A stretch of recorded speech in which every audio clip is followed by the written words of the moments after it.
तो इस एनिमे की शुरुआत होती है हमारे मेन कैरेक्टर की पिटाई से, जिसका नाम रिक ग्लैडिएटर होता है। एंड जो लोग रिक की पिटाई कर रहे होते हैं वो और कोई नहीं बल्कि इस दुनिया के 4 मोस्ट पावरफुल एडवेंचरर्स होते हैं, जो कि रिक से कहते हैं कि पिछले 2 साल में तुमने काफी इंप्रूवमेंट किया है एंड अब तुम उस ई रैंक एग्जाम को इजीली पास कर लोगे। इस दुनिया में माना जाता है कि अगर तुम्हें अपने सपनों को चेज करना है तो उन्हें कम उम्र में चेज करो, स्पेशली अगर तुम एक एडवेंचरर बनना चाहते हो। बट स्टिल कुछ ऐसे एडल्ट्स भी हैं जो कि अपने सपनों पर कभी भी गिव अप नहीं करते हैं, जैसे हमारा मेन कैरेक्टर रिक ग्लैडिएटर, जो कि अपने अर्ली 30s में है। रिक आज ई रैंक एडवेंचरर एग्जाम में रजिस्टर करने जाता है क्योंकि हमेशा से उसका सपना एक एडवेंचरर बनने का था। जैसे ही रिक रजिस्ट्रेशन टेबल पर जाता है तो वहां उसे उसकी पिछली जॉब की जूनियर अलीसा मिलती है। ये दोनों एक दूसरे से मिलकर काफी खुश होते हैं एंड अपनी पुरानी जॉब के बारे में बातें करने लगते हैं। बट तभी वहाँ एक शराबी आदमी आकर अलीसा को छेड़ने लगता है, लेकिन रिक उस आदमी को ठिकाने लगा देता है एंड अपने एग्जाम टिकट को लेकर वहां से चला जाता है। रिक इस एग्जाम में अकेला नहीं आया है, उसके साथ एक एल्फ लड़की भी आई है जिसका नाम रिनेट है। अब तुरंत ही E rank adventurous exam start हो जाती है और सबसे पहले सभी कंटेस्टेंट्स की मैजिक कैपेसिटी चेक की जाती है। और जब रिक अपनी मैजिक पावर चेक करता है तो उसकी मैजिक पावर सबसे कम होती है और कुछ लोग तो उसका मजाक भी उड़ाते हैं। बट जैसे ही रिक कमरे से बाहर जाता है तो वो क्रिस्टल रिक की मैजिक पावर के कारण टूट जाता है। रिक अब अगले टेस्ट में जाता है जहां सभी कंटेस्टेंट्स को एक ग्रीन स्लाइम बैग पर अपना सबसे स्ट्रॉन्गेस्ट अटैक करना था ताकि इससे उनकी ऑफेंसिव एबिलिटीज का पता चले। ग्रीन स्लाइम को देखकर रिक को अपने पिछले 2 साल की ट्रेनिंग याद आ जाती है, जहां वो माउंटेन्स पे अपने एक मास्टर के साथ डेली एक गोल्डन स्लाइम बैग पर 50,000 पंचेज मारा करता था एंड उसका मास्टर 200 गोल्डन स्लाइम्स के बैग को भी एक ही पंच में डिस्ट्रॉय कर सकता था। इसके बाद एक एक करके सभी कंटेस्टेंट्स ग्रीन स्लाइम बैग के ऊपर अपना बेस्ट अटैक करने लगते हैं कि तभी वहां पर मौजूद एक छोटे लड़के की बारी आ जाती है, जो कि पूरी तरीके से एक नौटंकी की दुकान होता है। ये लड़का डियर म्यूट की रॉयल फैमिली से होता है। ये एक्शन तो काफी करता है बट असल में इसका मैजिक काफी वीक होता है। इस छोटे लड़के का मैजिक देखकर रिक को भी अपनी ट्रेनिंग याद आ जाती है, जहां पर वो अपने दूसरे सेंसे के साथ मैजिक ट्रेनिंग करता था। बट रिक की ट्रेनिंग कुछ ज़्यादा ही खतरनाक होती थी। अगला नंबर अब रिक का होता है। रिक जैसे ही स्लाइम बैग की तरफ बढ़ता है कि तभी एक एग्जामिनर रिक की 32 साल की उम्र देखकर रिक को एडवाइस देता है कि अब उसे इस उम्र में एडवेंचरर नहीं बनना चाहिए। रिक एक बार तो हार मानता है बट तभी उसे अपनी हार्ड ट्रेनिंग याद आती है, जहां वो खून में लथपथ होने के बाद भी कभी भी गिव अप नहीं करता था। अब रिक जैसे अपना हौसला बुलंद कर स्लाइम बैग को पंच करता है तो वहां मौजूद सभी लोग पूरी तरीके से चौंक जाते हैं, क्योंकि उसका पंच स्लाइम बैग को पूरी तरीके से डिस्ट्रॉय कर देता है। एंड ना ही सिर्फ स्लाइम बैग डिस्ट्रॉय होता है बल्कि उसके सामने की जो दीवार होती है वो भी पूरी तरीके से टूट जाती है। इससे अगले राउंड में सभी कंटेस्टेंट्स को दूसरे मैजिशियन की मैजिक स्पेल्स को ब्लॉक करना था एंड इस राउंड में भी अगेन रिक सभी को चौंका देता है, क्योंकि रिक सिर्फ फर्स्ट नेचर मैजिक का ही यूज कर सकता था एंड अपनी सिर्फ इसी मैजिक के इस्तेमाल से वो हायर मैजिक स्पेल्स को भी इजीली ब्लॉक कर देता है।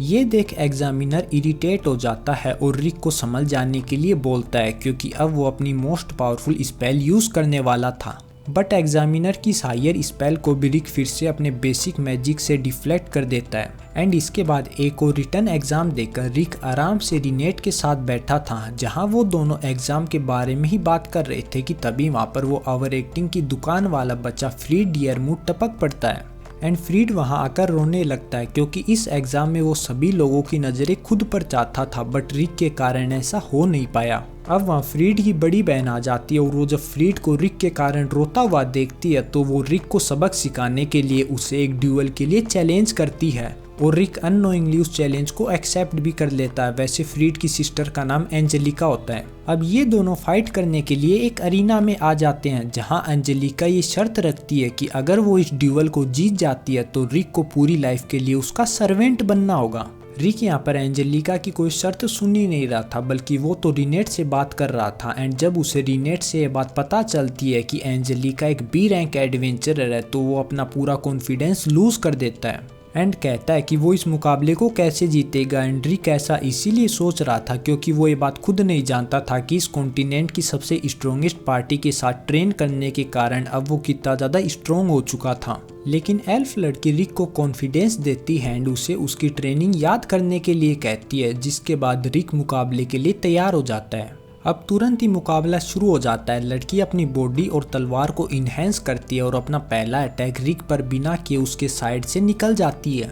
और वो ऐसा इसीलिए करती है क्योंकि वो रिक को चौंकाना चाहती थी एंड बताती है कि वो इस किंगडम की सबसे फास्टेस्ट फाइटर एंड सिर्फ कुछ ए रैंक एडवेंचरर ही उसके अटैक पर रिएक्ट कर सकते हैं एंड इसीलिए उसका nick name light speed Angelica है। अब की बार लड़की अपना डायरेक्ट अटैक रिक पर करती है, बट रिक के लिए उसकी फास्ट स्पीड ऐसे होती है जैसे कोई चींटी दौड़ रही हो, इसीलिए वो अटैक को आसानी से डोज कर जाता है। लड़की सोचती है कि शायद लक की वजह से रिक ने उसका ये अटैक डोज कर लिया था, इसीलिए वो तुरंत ही अपना दूसरा अटैक भी कर देती है। बट ये अटैक भी रिक के लिए काफ़ी स्लो होता है, लेकिन इस बार लड़की का पैर एक पत्थर पर फिसल जाता है जिसके चलते वो तेजी से गोल गोल घूमकर रिक पर कई सारे अटैक कर देती है। रिक इन सभी अटैक्स को डोज तो कर देता है, लेकिन डोज करने के बाद सोचता है कि इस लड़की की टेक्निक्स कितनी ज़्यादा टेरिफाइंग है, क्योंकि रिक ये बात नहीं जानता था कि इस लड़की ने ये गोल गोल अटैक जानबूझकर नहीं किया। एंड लड़की भी रिक को फूल बनाते हुए ऐसे दिखाती है कि जैसे ये अनप्रिडिक्टेबल अटैक उसने जानबूझकर किया था। एंजेलिका फिर से लड़ने के लिए तैयार हो जाती है और अब वो अपना सबसे फास्टेस्ट अटैक ब्लिंक स्टेप लोटा यूज करती है, जिसे वो एक बारी में सिर्फ 3 बार यूज कर सकती है। लेकिन ये अटैक भी रिक के लिए काफ़ी स्लो ही होता है, इसलिए वो इसे भी डोज कर जाता है। लड़की सेकंड टाइम फिर से ब्लिंक लोटा अटैक यूज़ करती है, जिससे रिक इरिटेट हो जाता है और सोचता है कि अगर वो लड़की को नहीं रोकेगा तो ये ऐसे इधर उधर कूदती रहेगी। इसीलिए जब लड़की अपना फाइनल अटैक करती है तो रिक भी अटैक करने के लिए तैयार हो जाता है, बट लड़की दोबारा एक पत्थर पर फिसलकर गिर जाती है। रिक इसे लड़की का पिछले अटैक की जैसे एक अनप्रिडिक्टेबल अटैक समझता है और जमीन पर एक जोरदार पंच कर देता है। पत्थर पर फिसलकर गिरने के कारण लड़की तो इस पंच से बच जाती है, बट अरीना में एक गहरा खड्डा हो जाता है। रिक का ये पंच देख लड़की काफ़ी टेरिफाई हो जाती है, क्योंकि अगर वो पत्थर पर फिसलकर नहीं गिरती तो ना जाने उसके साथ क्या होता।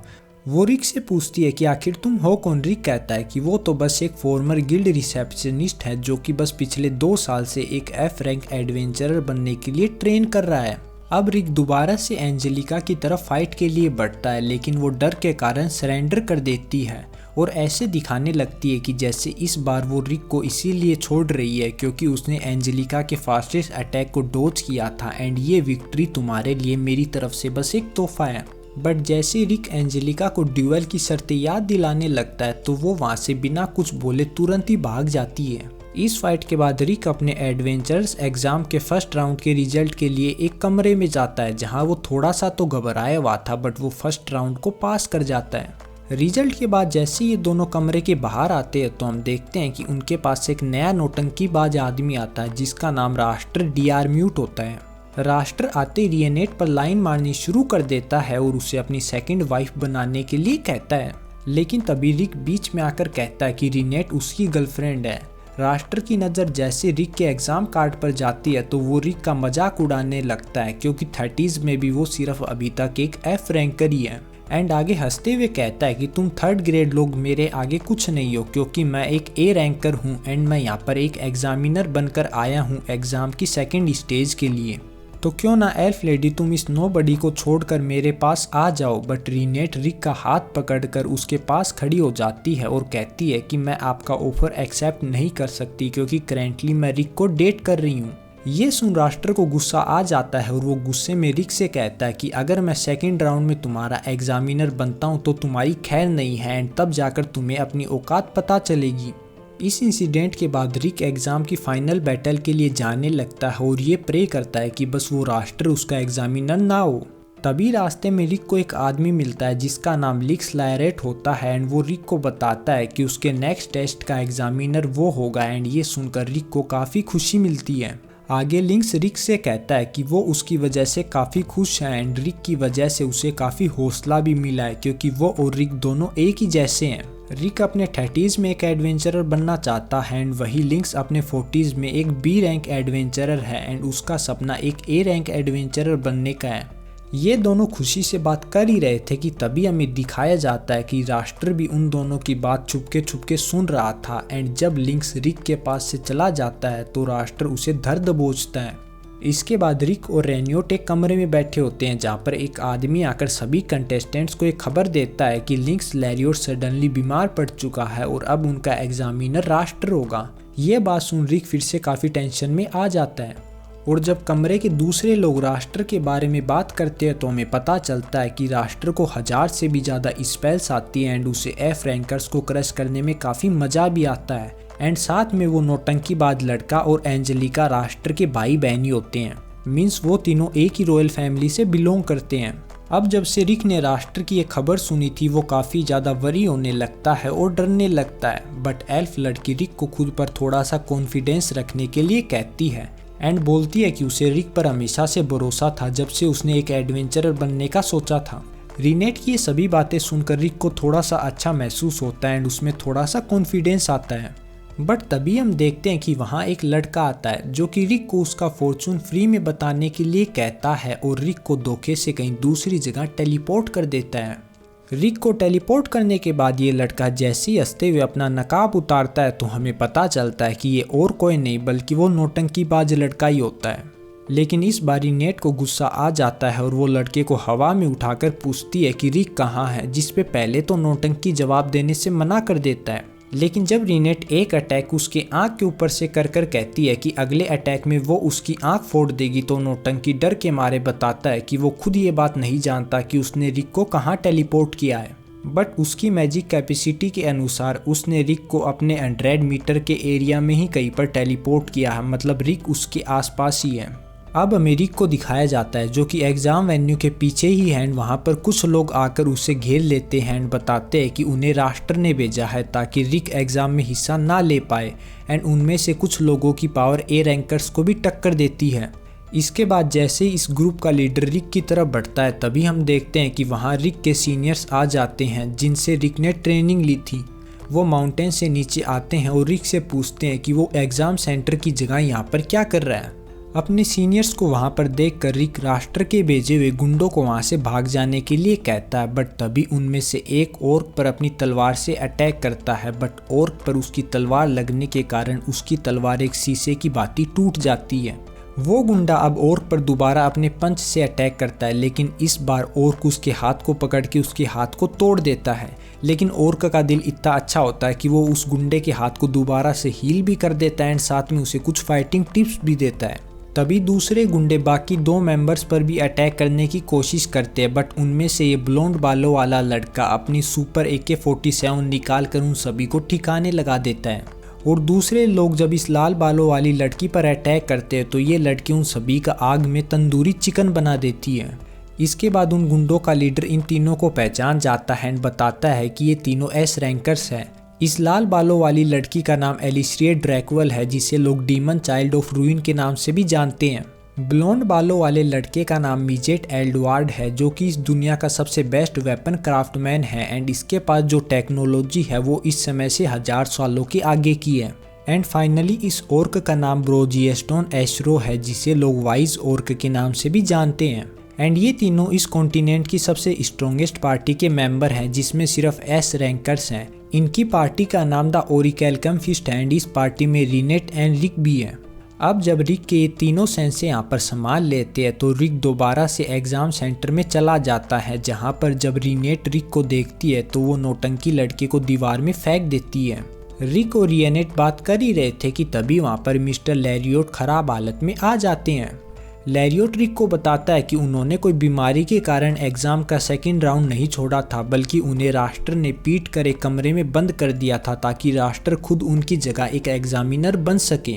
आगे वो रिक से कहते हैं कि रिक तुम्हें इस एग्जाम को छोड़ना होगा, क्योंकि अगर रेस्टर ने मेरी ऐसी हालत कर दी थी तो ना जाने वो तुम्हारे साथ क्या करेगा। बट रेस्टर की इस हरकत से रिक को काफ़ी गुस्सा आ जाता है और वो लैरियोट को आश्वासन देके एरिना की तरफ गुस्से में चल पड़ता है, जहां रेस्टर पहले से ही मौजूद होता है। रेस्टर अरीना में सभी एफ रैंक एडवेंचरर्स को काफ़ी ब्रूटली क्रश कर रहा था एंड ऐसा करने में उसे काफ़ी मज़ा भी आ रहा था।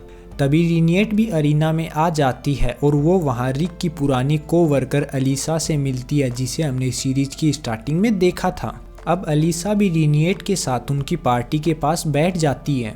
फाइनली अब रिक अरीना में एंटर कर जाता है और रेस्टर एंड इन दोनों के बीच मुकाबला शुरू हो जाता है। मुकाबले के शुरू में रेस्टर रिक को डराने के लिए उसके सर के पास से फर्स्ट नेचर मैजिक आई शॉट फायर करता है, बट रिक इस अटैक से ना ही डरता है और इस अटैक पे ना ही कोई रिएक्शन देता है। यहाँ रिक इतना ज़्यादा शांत और कॉन्फिडेंट इसीलिए है क्योंकि रीनिएट ने रिक की फाइट से पहले उसे बताया था कि उसे अपनी फाइट के पहले मिनट अपने अपोनेंट को शांति से नोटिस करना है।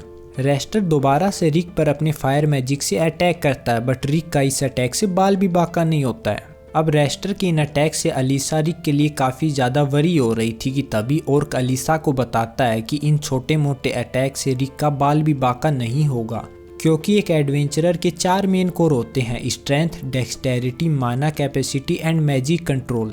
इन 4 में से मैजिक कैपेसिटी को हमें यंग एज में ट्रेन करना होता है, वरना वो बिल्कुल भी ग्रो नहीं होती है। बट क्योंकि रिक ने एडवेंचरर की ट्रेनिंग काफ़ी लेट शुरू की थी, इसीलिए उसकी मैजिक कैपेसिटी बहुत कम है। इसी कारण हमने उसके बाकी 3 कोर को काफ़ी इनक्रेडिबली ट्रेन किया है। और अब इतनी कड़ी मेहनत के कारण रिक हमारी तरह ही एक एस रैंकर है, बट वो खुद इस बात को नहीं जानता है। एंड इसका कारण ये है कि भले ही रिक अपनी ट्रेनिंग में कितना भी अच्छा परफॉर्म क्यों ना करता था, बट ओर्क हमेशा से उसे कहता था कि इससे अच्छा तो एक एफ रैंकर भी कर सकता है, जिससे रिक को कभी भी अपनी ओरिजिनल पावर के बारे में पता ही नहीं चला। अब अरीना में राष्ट्र रिक पर धड़ाधड़ अटैक करे जा रहा था और वो फिर उसे 2 बोल्डर्स के बीच में पिचका देता है, बट रिक उन 2 बोल्डर के बीच में से ऐसे बाहर निकल कर आ जाता है जैसे वो 2 बोल्डर पत्थर के ना बनकर किन्हीं कागज के टुकड़ों के बने हों। तभी रेस्टर इरिटेट होकर रिक को मैजिकल पंच मारने की कोशिश करता है, बट रिक इस वार को भी डिफ्लेक्ट कर देता है और रेस्टर से कहता है कि रेस्टर, तुम्हारे पास पहले से काफ़ी अच्छी मैजिकल कैपेसिटी है और तुम पहले से ही काफ़ी स्ट्रोंग भी हो, इसीलिए तुमने कभी भी अच्छे से कोई भी ट्रेनिंग नहीं की है। तुम्हारा हर एक अटैक काफ़ी अनपोलिश्ड है एंड मैं तुम्हारे जैसे इंसान से कभी नहीं हार सकता। ये सुन रेस्टर रिक को ज़्यादा हवा में उड़ने से मना करने के लिए कहता है और उसे अपनी अगली स्पेल से जलाने की कोशिश करता है, बट इस स्पेल को तो रिक अपने बेयर हैंड से ही रोक लेता है, क्योंकि भले ही रिक की मैजिकल कैपेसिटी काफ़ी लो है, बट उसका मैजिक कंट्रोल काफ़ी इनक्रेडिबल है। अब जब रेस्टर का कोई भी अटैक रिक पर काम नहीं करता है तो वो रिक से कहता है कि मैं ये तो मान गया कि तुम ई रैंक से ऊपर हो, बट तुम अभी तक मेरे अटैक को इसीलिए सरवाइव कर पाए हो क्योंकि मैं बाकी एग्जामिनी से लड़ने के कारण एग्जॉस्ट हो चुका हूँ एंड तुम्हारा लक भी साथ दे रहा है।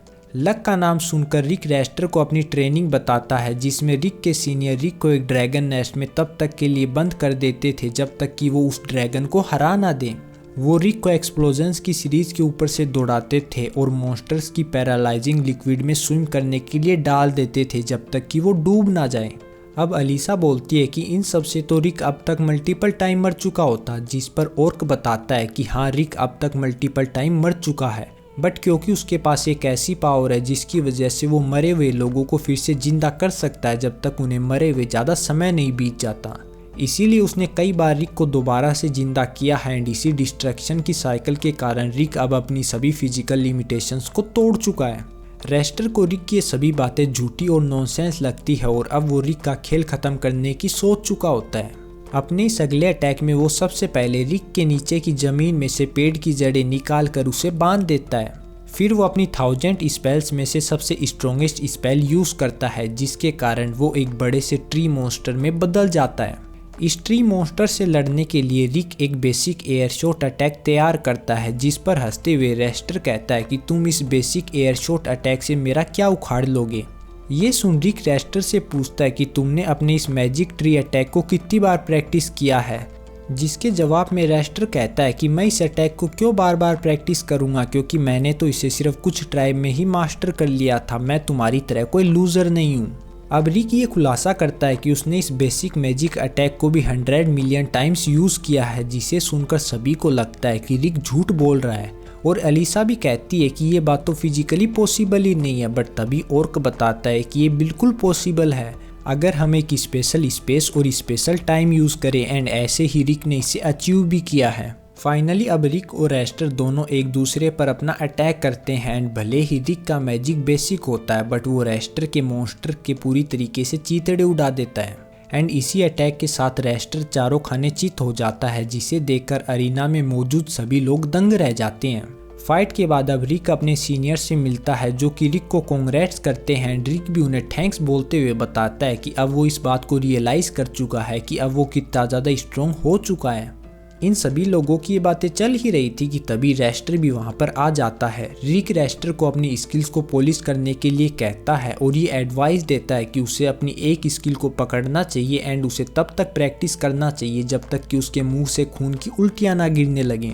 और रेस्टर भी ये कहकर वहाँ से चला जाता है कि जब तुम नेक्स्ट प्रमोशनल एग्ज़ाम दोगे तो तुम्हारा वो एग्ज़ाम मैं ही लूँगा और अगली बार मैं तुम्हें हरा दूंगा।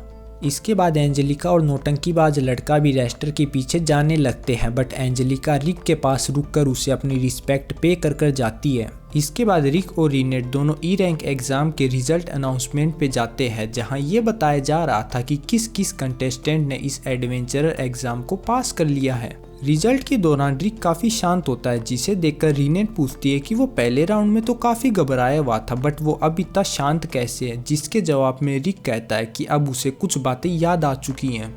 इसके बाद हमें रिक का फ्लैशबैक दिखाया जाता है, जहां बचपन से ही उसका सपना एक एडवेंचरर बनने का था, ताकि एक दिन वो अल्टीमेट मॉन्स्टर काइजर एल्सापाइड को हरा सके एंड आकाशिक रिकॉर्ड नाम के एक ट्रेजर को ऑब्टेन कर सके, जो कि उसकी कोई भी इच्छा पूरी कर सकता है। बट रिक की फैमिली चाहती थी कि वो एक एडवेंचरर की जगह कोई स्टेबल जॉब करे, क्योंकि एडवेंचरर एक डेंजरस जॉब है जहां जान कभी भी जा सकती है। तभी एक दिन रिक को पता चलता है कि उसके अंदर एक हिडन इनहेरिट स्किल है, जो कि एक दिन अपने आप एक्टिव हो जाएगी। ये सुन रिक की खुशी का कोई ठिकाना ही नहीं होता है, क्योंकि अब तो वो ये बात मान ही चुका था कि एक दिन वो एक बहुत बड़ा एडवेंचरर बनेगा। इसके बाद रिक हर एक दिन इसी आस में उठता है कि शायद आज उसकी वो इनहेरिट स्किल एक्टिव हो जाएगी। लेकिन ऐसा करते करते सालों बीत जाते हैं, बट रिक की वो इनहेरिट स्किल कभी एक्टिव नहीं होती है, जिसके चलते अंत में उसे टाइगर रोड गिल्ड में एक रिसेप्शनिस्ट का काम करना पड़ता है। अब रिक को रिसेप्शनिस्ट का काम करते हुए 14 साल बीत जाते हैं और ये इस जॉब से बिल्कुल भी खुश नहीं होता है, क्योंकि उसे हमेशा से एक एडवेंचरर बनना था। बट तभी उसे शहर में से कुछ मदद की पुकारें सुनाई देती हैं, जहां जाने पर पता चलता है कि शहर में mid rank monster giant troll घुस आया है। तभी एक लेडी इसी रोड के ऊपर से जा रही होती है। रिक इस लेडी को जाइंट ट्रोल से बचाने की कोशिश करता है, बट ये लेडी आगे बढ़कर उस जाइंट ट्रोल को खीरे की जैसे कई टुकड़ों में काट देती है। ये लेडी और कोई नहीं बल्कि रीनिएट होती है। इसके बाद वो दोनों घर की तरफ जाने लगते हैं एंड जब रिक को ये बात पता लगती है कि रीनिएट एक एस रैंक एडवेंचरर है, तो वो काफ़ी एक्साइटेड हो जाता है और उससे एक सवाल पूछता है। रिक पूछता है कि उसका सपना एक एडवेंचरर बनने का है एंड वो करंटली अभी अपने 30s में है एंड उसके अंदर एक इनहेरिट स्किल भी है जो कि अभी तक एक्टिव नहीं हुई है, तो क्या अगर वो अब चाहे तो एक एडवेंचरर बन सकता है? रिक के इस सवाल का जवाब रीनिएट सीधे सीधे देती है और बताती है कि हर एक एडवेंचरर को एक certain amount of magic capacity चाहिए एंड जब तक हम उस मैजिक कैपेसिटी को एक यंग एज में ट्रेन नहीं कर लेते वो बिल्कुल भी ग्रो नहीं होती है। इसीलिए रिक तुम चाहकर भी एक एडवेंचरर नहीं बन सकते। ये सुन रिक को काफ़ी दुख लगता है, बट वो बाहर से ऐसे दिखाता है जैसे उसे कोई फ़र्क ही ना पड़ा हो और रीनिएट को उसके साथ डिनर पर चलने के लिए पूछता है। सरप्राइजिंगली रीनिएट एक साथ डिनर पर जाने के लिए हाँ कर देती है और बोलती है कि कल उसके पास फ्री टाइम है, तो वो लोग डिनर पर जा सकते हैं।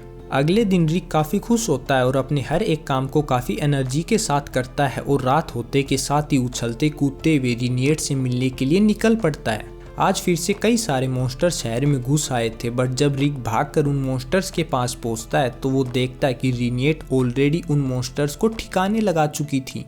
तभी कुछ और नए मॉन्स्टर्स का झुंड भी वहां पर पहुंच जाता है, बट ये सभी भी रीनिएट के सामने कौन सी खेत की मूली थी, इसीलिए वो उन सभी का खेल भी ऐसे खत्म कर देती है जैसे वो सभी लोग मॉन्स्टर्स ना होकर चींटियां हों।